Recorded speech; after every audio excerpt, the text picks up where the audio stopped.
Dreaming brings you to places that you sometimes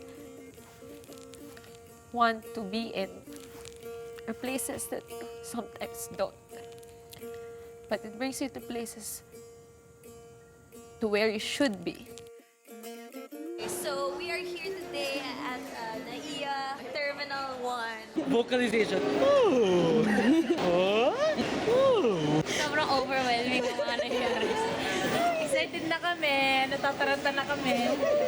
Filipinos are a growing diaspora. Out of our 100 plus million people, there are about 10 million Filipinos around the world. We want to bring our narrative to where our Filipino kababayans are. Filipinos have been known worldwide and all over the world, no?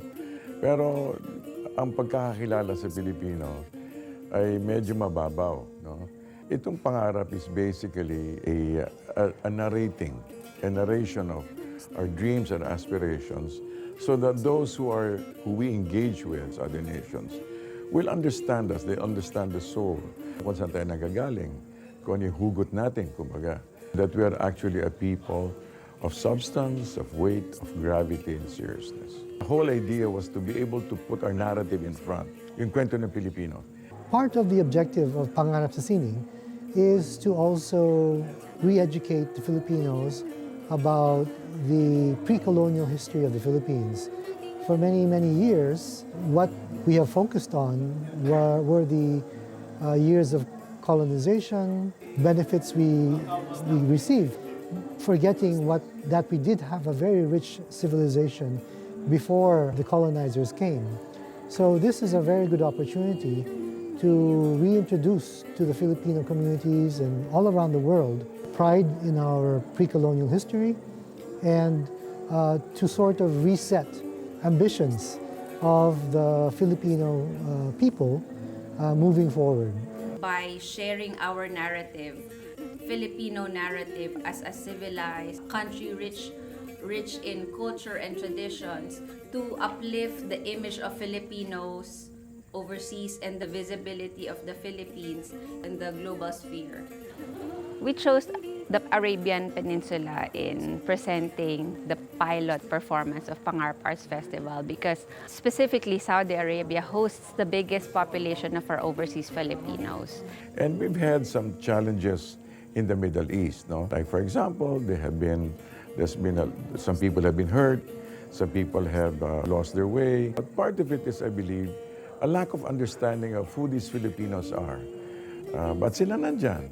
And we wanted to bring a closer understanding, magkaroon tayo ng, kumbaga, interface between the Middle Eastern countries and the Filipino people so that magkaroon tayo ng engagement na tunay, na nagkakaintindihan talaga tayo. It's no longer just a transactional relationship na employer-employee, katulong, or what.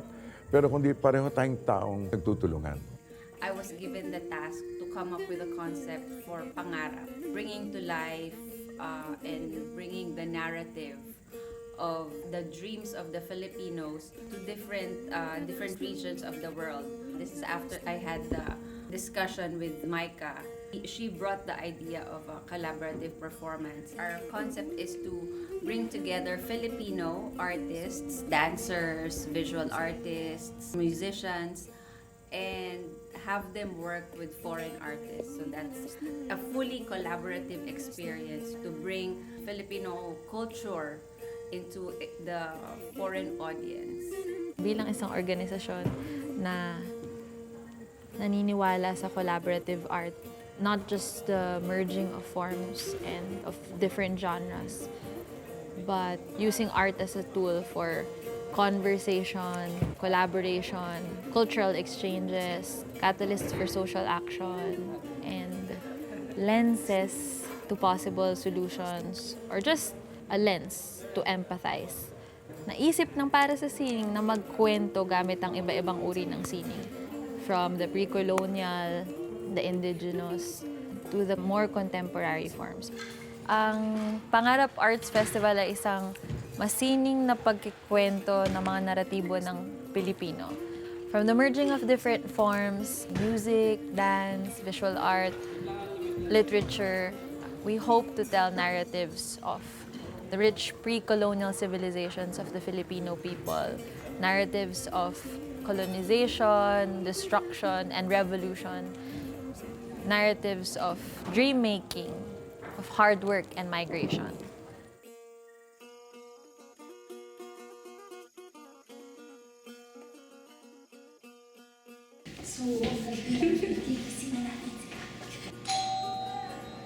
Good morning! Hello po. Pwede po i-check yung room niyo po? Ito, ano po masasabi niyo sa kwarto niyo? Oh my God, ang dami ko masasabi.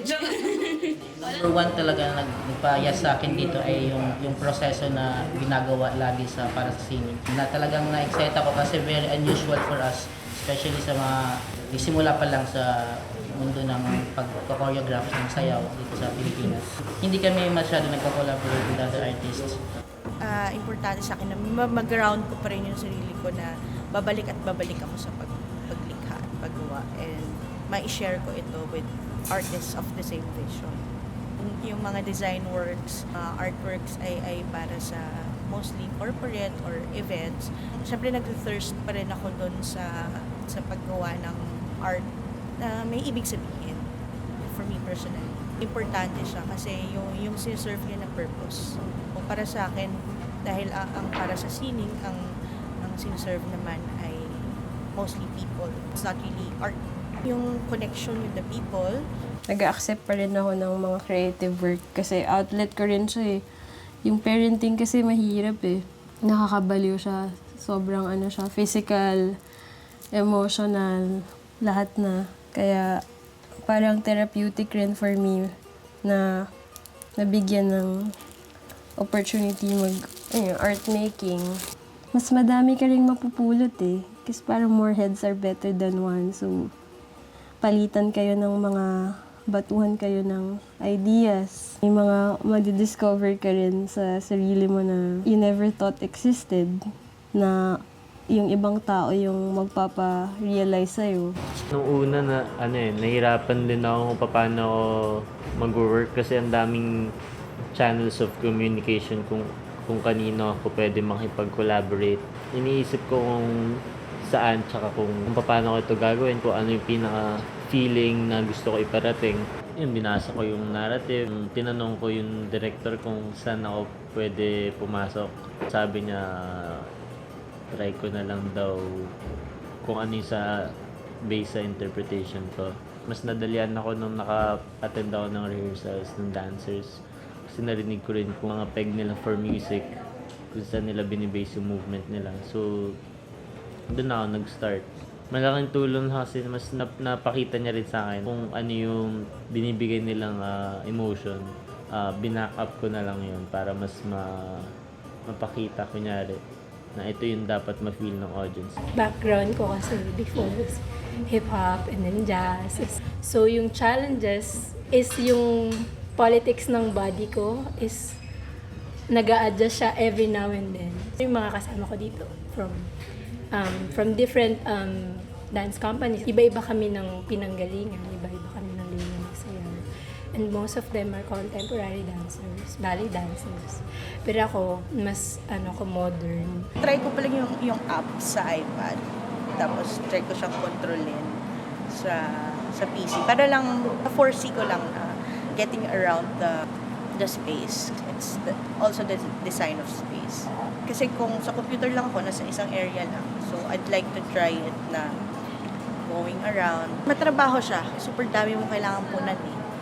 Kasi bilang dancers ito, tapos may narration na hindi palaging may narration, hindi palaging may dance. So, i-fill in siya ng projections. Kailangan mag-merge sila na hindi mukhang hiwalay.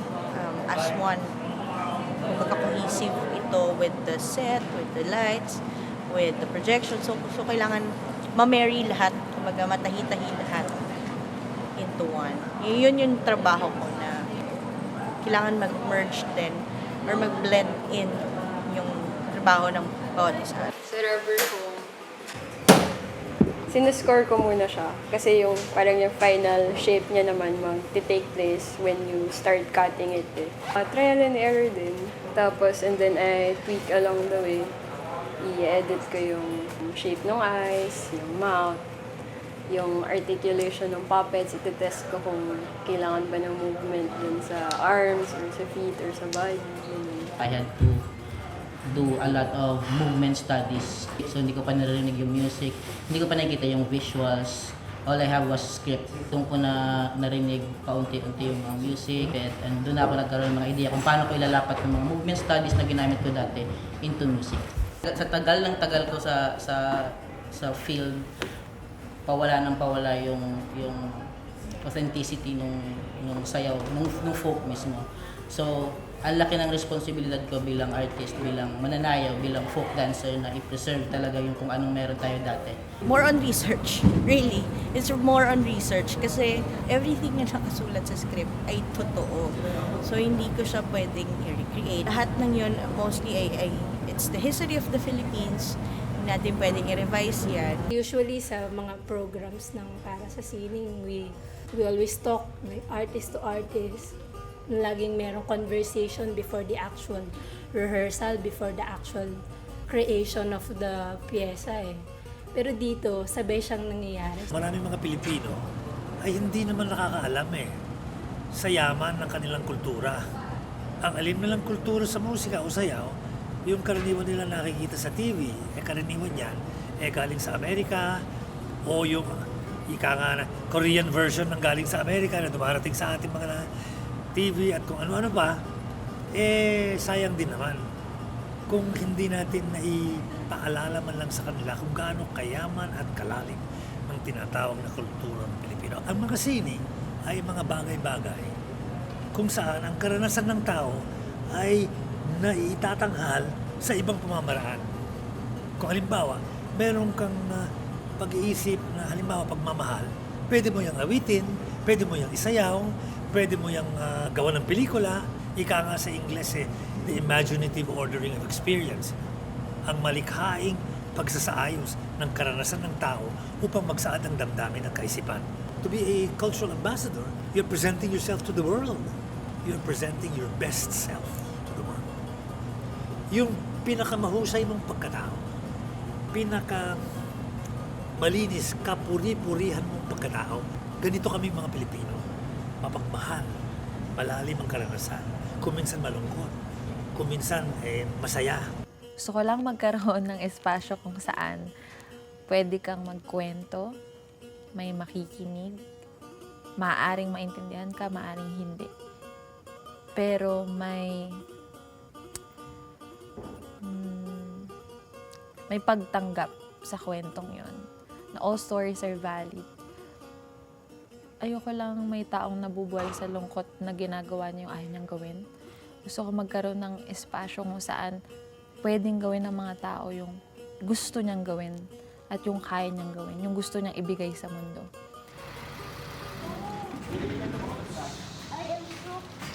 Ang laki ng elevator. Mas malaki pa doon sa kwarto sa hotel Yung nag-ocular nga kami na kilala namin yung mga tao sa theater, yung mga suppliers, kind of environment yung meron natin. Culture, isa siyang malaking challenge talaga.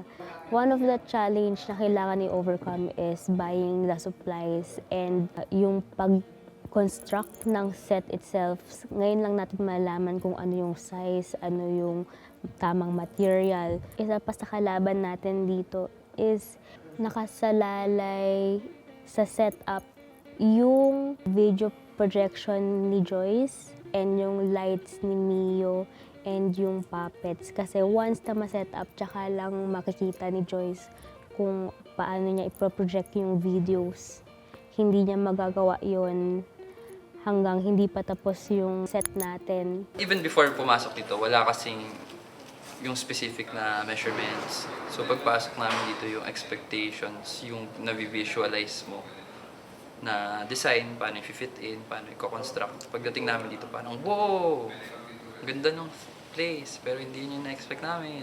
Maliit pala siya. So, ayun, todo adjust. Isa nga po sa mga obstacle ng kahit anong production is getting the exact dimension of the space. Yung dimensions kasi yung magiging basis ng lahat ng decisions mo, technically, aesthetically, and yung mga other choices mo with elements na ilalagay mo doon, how are you gonna divide the space, paano mo mold yung space in terms of design and connection with the audience. Walang definite measurements, so there were no measurements, so the set was designed with a lot of liberties. Basically, we just had to downsize the set, just put up the 3 sails. Yun yung pinaka-important. And as long as we had that whole feel of being Pinoy, we had to keep that feel. With regards to technicals and lights, kompleto naman siya. It's just I needed additional lights para dagdagan ng kulay. Kasi marami siyang conventional na fixtures, pero I needed something that would give more color and vibrance to the show.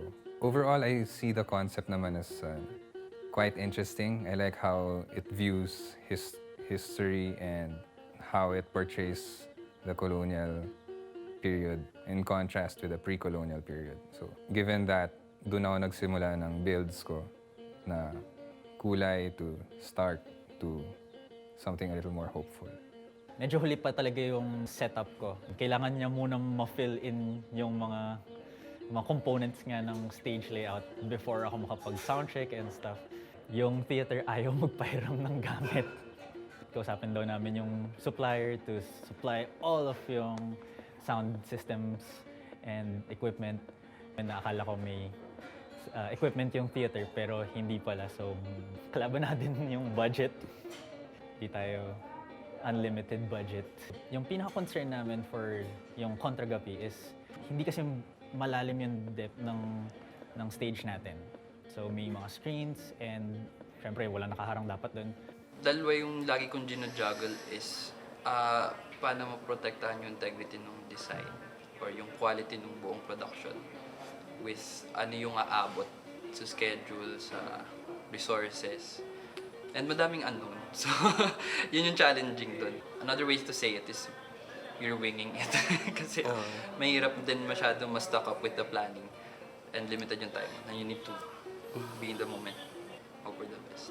You get sucked in with the details of what you have to do that sometimes you tend to lose focus on the whole idea. What happened was I had to pull myself out of the details, out of trying to think in too deep sa mga problema, ganun. So, and started just taking things one thing at a time. Mostly, the process started talaga with helping Gabe out. Mga problema natin is jet lag. Tas maraming limitations sa budget, sa theater, sa space. Pero kaya, for sure, no problem. This the challenges na kailangan naharap natin. Tas syempre tatanggap natin with open arms. Kung hindi tayo gagaling. Kaya rin talaga ako pumunta dito kahit sa fear of all the unknown, all of the uncertainty. Nandun pa rin yung faith, belief na it will happen, and when it happens, yun yung pinangarap nating lahat. Kita natin sa mga Pilipino, tsaka sa mga tito, taga-Saudi, kung ano yung Pilipinas, para maintindihan nila kung ba't tayo napadpad dito. After 50 years lang nila yun maintindihan. So marami ng changes. So ngayon lang nila maintindihan kung bakit ganun. Critical rin siya, tsaka timing. Sakto na nag-open up na sila, tapos sakto na mapapakilala natin yung Pilipinas. Yung role natin pagbalik ng Pilipinas is makwento rin natin kung ano yung experience natin, tsaka kung ano yung mga maririnig natin na stories ng mga Filipinos dito. So, responsibility natin na ma-share yung natutunan natin dito sa mga papunta dito na mga susunod. Kasi tayo yung first na cultural performance. So, kung paano tayo nag-work, which is yung kapwa, bayanihan, yun talaga siya, yun talaga tayo. Yung mga tao na nandito, sila dapat yun nandito. Kasi kahit ang daming aberya, parang nagagawa pa din natin eh.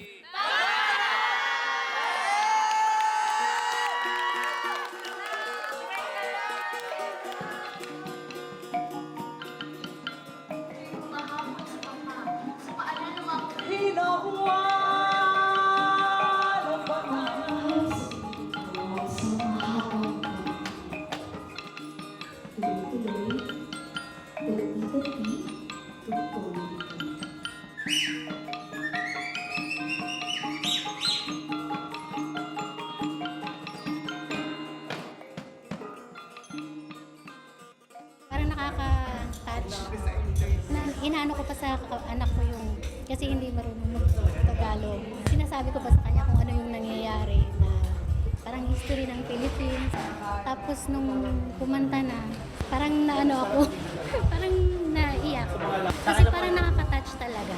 Napaka-importante noon kasi lalo na dito, may mga bata, may anak ako, 2. Mapapakita ko sa kanila kung paano yung kultura talaga natin. Kasi dito, sa school, kung ano yung kultura dito. Pero kung may mga ganitong events, may ano sa kanila kung ano yung ganda ng kultura natin. At saka yung performance na talagang world class. Sa totoo lang, very thankful ako na panood ko yung performance na to. First time na nakapanood ako nito pero talagang tumatak sa isip at puso ko. Sobrang nakaka-amaze po kasi sobrang bago po sa amin to, lalo na po sa mga lumaki po sa Riyadh po na hindi po nakakita ng ganong klaseng talento ng mga Filipino po. Na ngayon po sobrang believe po ako na wow, kaya pala namin itong gawin. Kayang gawin ito ng mga Pilipino na kayang gawin namin.